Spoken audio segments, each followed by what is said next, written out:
दिन प्रतिदिन ऐसा दिखाई दे रहा है, भारत जो है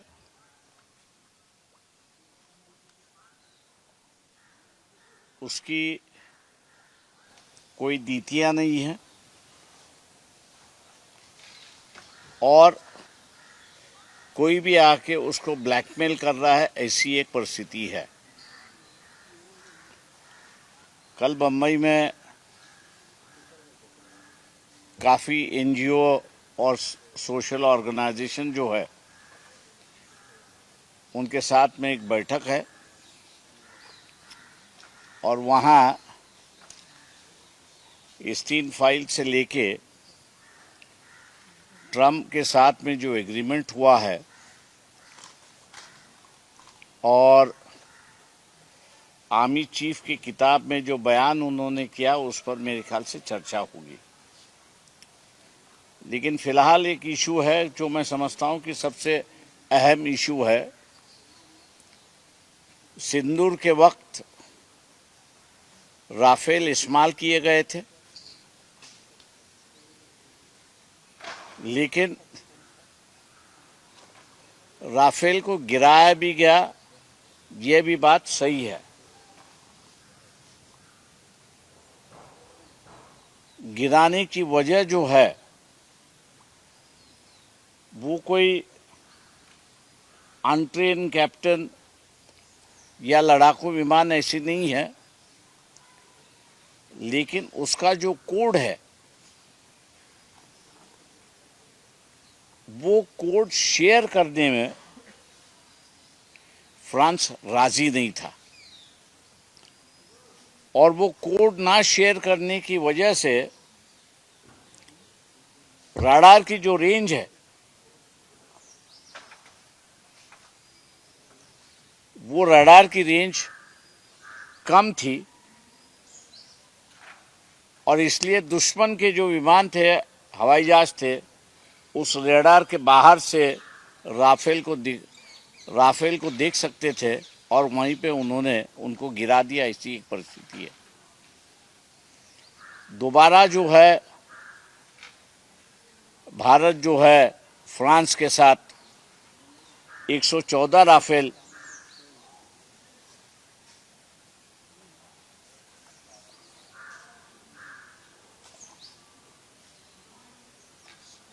झालं दे 114 राफेल हम लोग खरीदने जा रहे हैं। लेकिन क्या ये इशू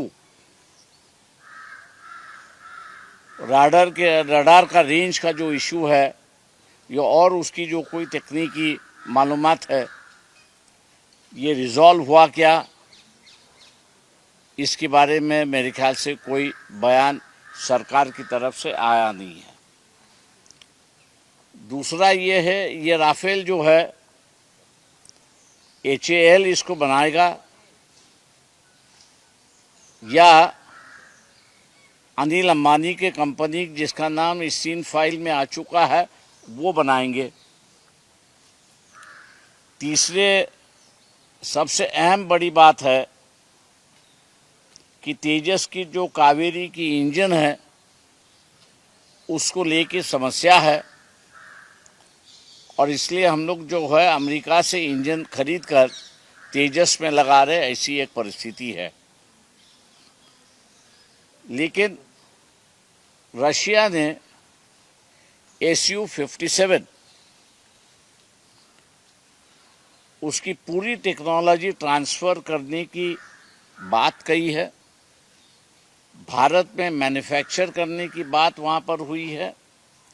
ये 6th या 7th जनरेशन का फाइटर जेट है। मैं समझता हूँ कि तकनीकी अगर ट्रांसफ़र होता है तो तेजस की जो इंजन कावेरी की जो समस्या है मैं उसको मानता हूँ कि सरकार एड्रेस कर सकती है। क्या सरकार ये जनता को हामी देगी कि राफेल अभी तक अपनी टेक्नोलॉजी ट्रांसफ़र करने के लिए तैयार नहीं है। क्या राफेल यहाँ पर स्क्रू ड्राइवर की टेक्नोलॉजी की तरफ आएगा, स्पेयर पार्ट्स आएंगे, हम लोग खाली स्क्रू फिट करके उसको चलाएंगे, या पूरी राफेल की जो टेक्नोलॉजी है उस टेक्नोलॉजी को ट्रांसफ़र किया जाएगा? मैं समझता हूँ कि एक अहम इशू है। कहीं ना कहीं तो भी हमको ये दिखाई देता है कि SU-57 जो है ये आधुनिक हवाई जहाज है, राफेल से बढ़िया है, कीमत में भी राफेल से कम है, फिर भी सरकार राफेल क्यों खरीद रही है, ये सबसे बड़ा सवाल है। क्या नरेंद्र मोदी इनका नाम एस्टीम फाइल में आने के बाद और कुछ उन फाइलों में छुपा हुआ है जिसकी वजह से फ्रांस और अमेरिका का टकराव कहीं ना कहीं तो भी दिखाई देता था, लेकिन अब कहीं ना कहीं तो भी उनके संबंध मधुर हो चुके हैं। ट्रंप ने दोबारा मोदी जी पर दबाव डालकर स्टीन फाइल का इस्तेमाल करते हुए ये फ्रांस के साथ तो डील नहीं की। कई सवाल ये खड़े होते हैं।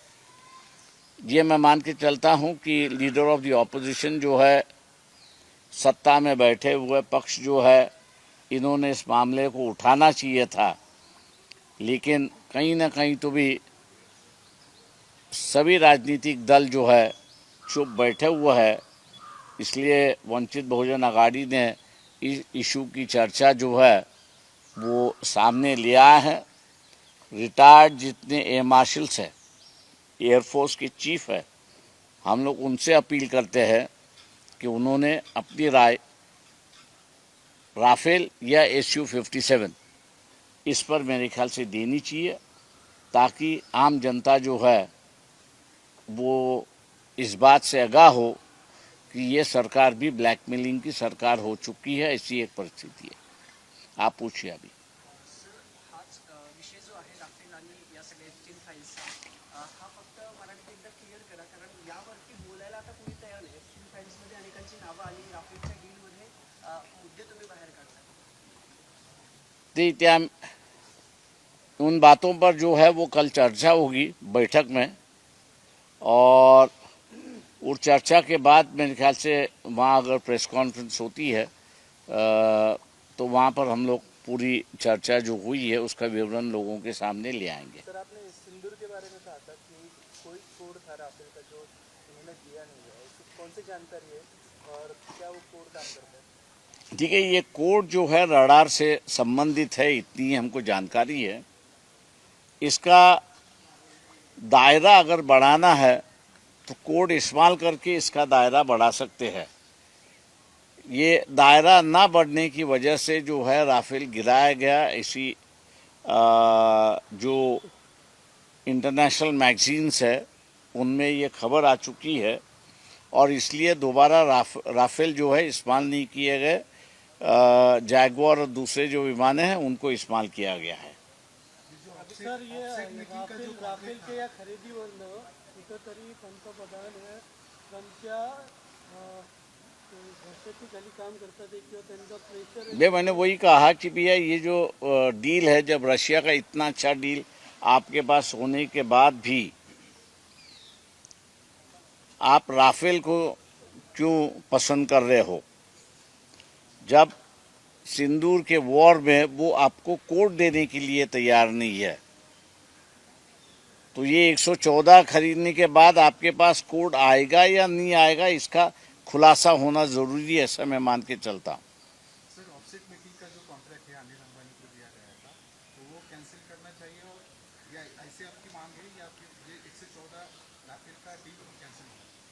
देखिए, मैं ये नहीं कहूँगा, सरकार ने पहला ये कहना चाहिए भी आपने रशिया का डील जो है उसको क्यों ठुकराया, क्योंकि वहाँ टेक्नोलॉजी की ट्रांसफ़र की बात थी। आज भी रशिया के साथ में 114 हवाई जहाज खरीदने की बात है, जिसमें 14 जो है वो वहीं से बन के आएंगे, बाकी के जो है वो यहाँ बनाए जाएंगे या सिर्फ स्क्रू ड्राइवर टेक्नोलॉजी होगी, उसका टेक्नोलॉजी ट्रांसफ़र नहीं होगी, इसका मेरे ख्याल से खुलासा होना चाहिए, ऐसा मैं मानता हूँ। एप्स्टीन फाइल्स में जिन लोगों का नाम आया है, उन्होंने अभी तक रिजिग्नेशन नहीं दिया है, तो आपका इसके बारे में क्या कहना है? जिनका नाम आया है उनके साथ केंद्र सरकार ने क्या करना है? तो मैंने कहा ना कि कल की बैठक है, उस कल के बैठक में ये सब चर्चा होगी, ऐसा मैं मानता हूँ। सर, महाराष्ट्राच्या राजकारणाबद्दल एक प्रश्न आहे. हा सगळा दादांचा अपघातानंतर दोन्ही राष्ट्र इथेच मी थांबणार. थँक्यू. तुम्ही मागे आवाहन केलं होतं काँग्रेसला की काँग्रेसने विरोधी पक्षनेता म्हणून एकत्र यावं, सगळ्यांची मीटिंग बोलावी, काय रिस्पॉन्स? जी हम लोग ने जो है एक लेटर खरगे जी को और राहुल गांधी दोनों को लिखा था, इसी पे स्टीम के फाइल के बारे में, और जो 2-4 इश्यूज जो हम लोगों ने उठाए, अभी तक उनकी यहाँ से कोई जवाब नहीं आया है। सर, यूएस ट्रेड डील जो है उसमें फ्री डेटा एक्सेस का जो मुद्दा है वो राहुल गांधी ने उठाया है। जो फार्मर्स का डेटा है वो अमेरिका उसका गैर इस्तेमाल कर सकता है, उसके बारे में सवाल मैंने जैसे कहा कि कल इस पर चर्चा होगी और इसमें क्या क्या है, क्योंकि सिर्फ किसानों का मुद्दा एक मुद्दा है, उसमें और कई मुद्दे हैं जिसमें किसानों का जैसा मुद्दा सही है, वैसे और मुद्दे जो है वो देश के सॉवरेनिटी से भी जुड़े हुए हैं, तो उस पर कल चर्चा होगी, और इसलिए मैंने कहा कि कल हम लोग अपना बयान उस पर देंगे। क्या एप्स्टीन फाइल्स का दबाव डालकर ये डील की जा रही है? हमने पहले ही कहा कि भैया कहीं ना कहीं तो भी जब तक ये खुलासा नहीं होता कि भैया आपने रशिया का डील क्यों ठुकरा और फ्रांस का ये डील क्यों स्वीकारा, तब तक ये बातें चलती रहेगी कि स्टीम फाइल का ही नतीजा है ये। महाराष्ट्रातील सर्व बातम्यांचे विश्वासार्ह व्यासपीठ सकाळच्या सर्व सोशल मीडिया प्लॅटफॉर्मला लाईक, फॉलो आणि सबस्क्राईब करा. तसंच सर्व नोटिफिकेशनसाठी बेल आयकॉन प्रेस करायला विसरू नका.